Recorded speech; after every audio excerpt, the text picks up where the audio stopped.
जय श्री राम साथियों। यूपीएससी 2023 में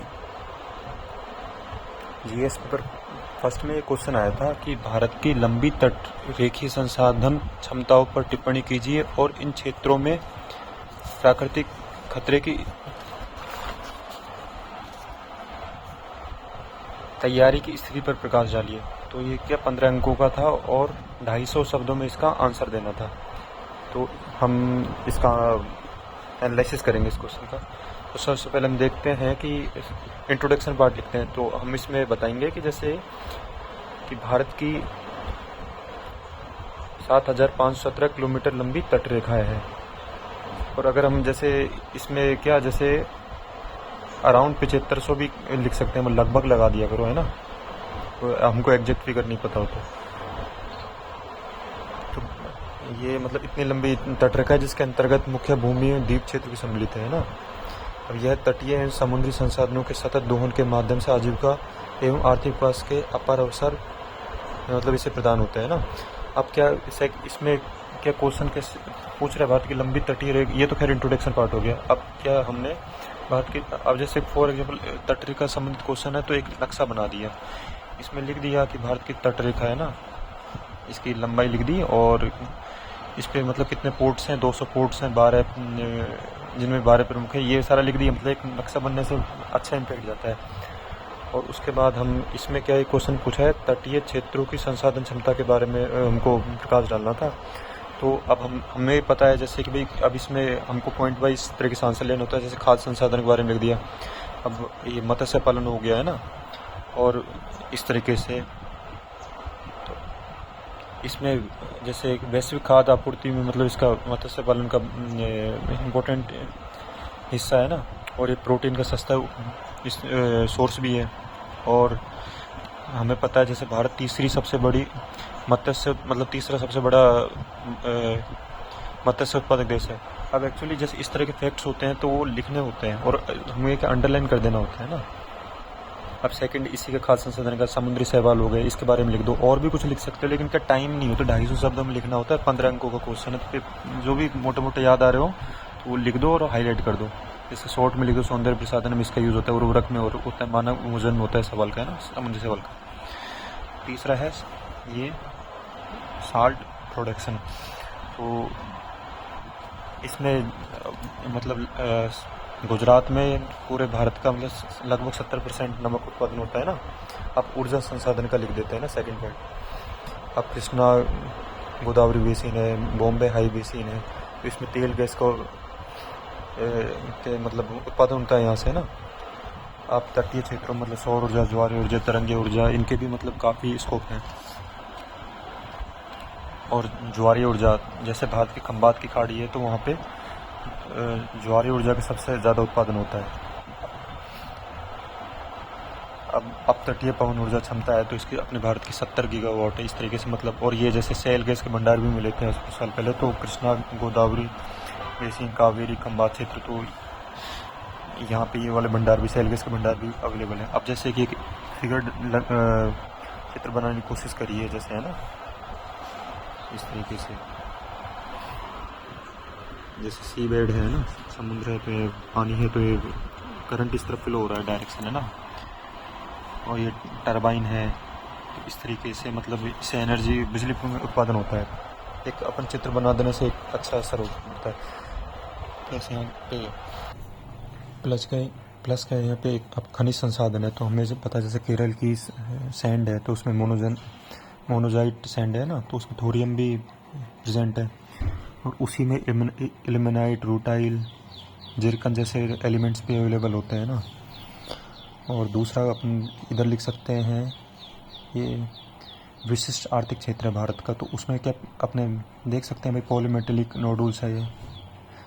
तो इसमें मतलब क्या मैग्नीज, मुख्यतः मैग्नीज निकलता है, निकल कॉपर कोबाल्ट भी निकलते हैं, तो इनका एक्सट्रैक्शन की भी इंडिया योजना बना रहा है ना। और नेक्स्ट पॉइंट आ जाता है नौवहन एवं समुद्री परिवहन। तो मतलब जैसे सागरमाला प्रोजेक्ट है तो इसके अंतर्गत क्या शिपिंग कैपेसिटी को डबल करने का है, और पोर्ट कैपेसिटी को भी मतलब डबल करने का प्लान है 2025 तक। और लगभग देश का 95% ट्रांसपोर्टेशन मतलब ये ट्रेड इसी माध्यम से होता है ना। अब हम तटीय पर्यटन के बारे में लिख सकते हैं, तो यहाँ गोवा मॉडल भी लिख सकते हैं भाई। जैसे यहाँ अपन सब जैसे लिखते हैं गोवा जाएंगे, हम गोवा जाएंगे तो मतलब घूमते हैं, बीच वगैरह सब कुछ अच्छा है, तो वहाँ पे मतलब इसके गोवा मॉडल में ये है कि इसकी लगभग 16% गोवा के जीडीपी में योगदान है, मतलब इसका पर्यटन का, और 33% वहाँ का रोज़गार इसी से सृजन होता है। और CIA ऑर्गेनाइजेशन की एक रिपोर्ट है, तो उसमें ये है कि मतलब तटीय पर्यटन से 1.5% मतलब जीडीपी में योगदान देता है ना। और अपने स्वदेश दर्शन स्कीम है, तो उसमें तटीय सर्किट को भी कवर किया गया है ना। अब ये एक नेक्स्ट पर्यावरणीय पहलुओं के बारे में थोड़ा प्रकाश लेते हैं ना। पर्यावरणीय पारिस्थितिकीय,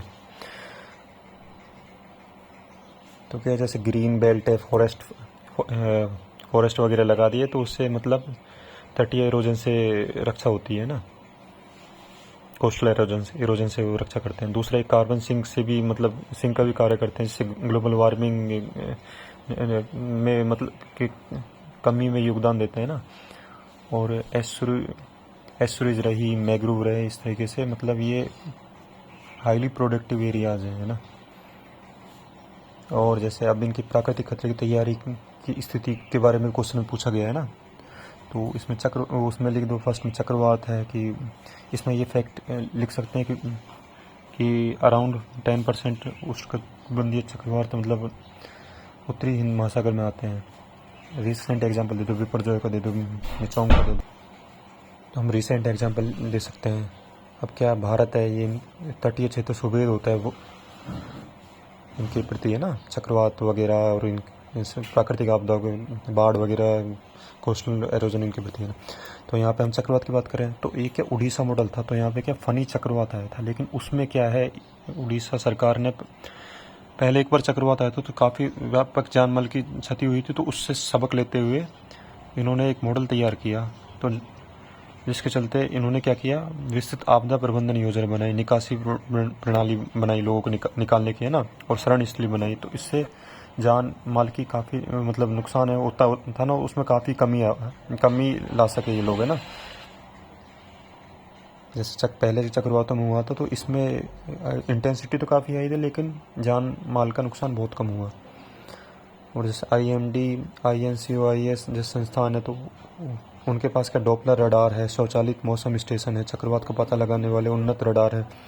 तो इन सबको मिलाते हुए उन्नत चक्रवात चेतावनी प्रणाली का डेवलपमेंट किया जा रहा है। अब बाढ़ को देखते हैं कि वेस्ट बंगाल है, उड़ीसा है, आंध्र प्रदेश, यहाँ पे क्या मानसून टाइम में कई बार बाढ़ आ जाती है, क्योंकि यहाँ का तटीय भूभाग निचला है ना। तो इसमें ये कर सकते हैं कि भाई मतलब NDRM के गाइडलाइंस का हमको ध्यान रखना चाहिए। अर्ली वार्निंग सिस्टम का विकास मतलब किया जा रहा है, आर्टिफिशियल इंटेलिजेंस मॉडल्स को अपनाया जा रहा है ना, इसका जैसा आर्टिफिशियल इंटेलिजेंस है ना। और मैंग्रोव रिस्टोरेशन और वृक्षारोपण जैसी विधियों का भी उपयोग में लिया जा रहा है ना। अब जैसे कोस्टल एरोजन हो गया, तो इसमें भी ये वाला पॉइंट आ जाएगा ना, मैंग्रोव रिस्टोरेशन वाला है ना। और दूसरा coastal regulation zone related rules भी बनाए जा रहे हैं, उनको इम्प्लीमेंट किया जाना आवश्यक है ना। और इनका जैसे कोस्टल इरोजन हुआ तो रिमोट सेंसिंग सैटेलाइट्स हुए, GPS वगैरह रही, और जैसे कोई इंडिया का भवन वगैरह रहा तो उनसे निगरानी की जा रही है ना। और जैसे सुनामी, अब आ गया नेक्स्ट में सुनामी के 2004 में सुनामी आई थी, जिससे काफ़ी नुकसान देखने को मिला था। अब क्या भारत ने ये किया है कि भारतीय सुनामी पूर्व चेतावनी केंद्र हैदराबाद में स्थापित कर दिया है, तो वो क्या चेतावनी जारी करता रहता है सुनामी संबंधित। तो इस तरीके से आप लास्ट में हम निष्कर्ष दे देते हैं ना। निष्कर्ष हम कह सकते हैं कि मतलब तटरेखा से जैसे हम मतलब तटरेखा के क्षेत्र खाद्य, ऊर्जा, परिवहन, पर्यटन इत्यादि के अवसर प्रदान होने के साथ साथ मतलब प्राकृतिक मतलब कोस्टल एरियाज अवसर के साथ साथ प्राकृतिक चुनौतियाँ भी मतलब क्रिएट होती है, जैसे चक्रवात वगैरह के चलते हैं। तो हम ये जिस निष्कर्ष में लिख सकते हैं ना, वो सारा जैसे यहाँ पे लिख ही दिया है। और जैसे अब जैसे हम ब्लू इकोनॉमी का विकास करना चाहते हैं, तो उसके लिए हमें इन खतरों से निपटने की योजना बनानी होती है ना। और इन संसाधनों का पूर्णतः दोहन भी, सतत रूप से दोहन भी करना होता है ना। इसके चल तथा इस ऐसा करने के बाद अब जैसे क्या फॉर एग्जांपल हमने SDG गोल्स के बारे में लिखा तो हमने अंडरलाइन कर दिया, और फिर हमने क्या जैसे बुलेट्स कुछ जैसे अभी के कोस्टल एरियाज हैं, इनका मतलब इनका अच्छे तरीके से तटीय क्षेत्रों का मतलब रखरखाव मतलब ये करेंगे, विकास करेंगे, डेवलपमेंट। तो ये हमारे एक्ट ईस्ट पॉलिसी और एक्ट अफ्रीका पॉलिसी हेतु भी मतलब मील का पत्थर साबित होंगे। तो इस तरीके से हम इस तरीके से आंसर लिखने की आंसर लिखा जाता है। थैंक यू, आई होप आप समझ पाएंगे। और बाकी इंटरनेट वगैरह से आप हेल्प ले सकते हो, यहाँ से आप आंसर लिखना सीख रहे हो किस तरह से एक अच्छा बेहतर उत्तर लिखा जाए, जिसमें नक्शे, चित्र, अगर हम आंसर में मैप्स, फिगर्स और इस तरीके से पॉइंट्स का इस्तेमाल करेंगे, कुछ फैक्ट्स लिखेंगे, तो हमें मतलब बेहतर अंक अर्जित करने में सहायता मिल पाएगी। Thank you. और भी बाकी इंटरनेट से आप हेल्प ले सकते हैं।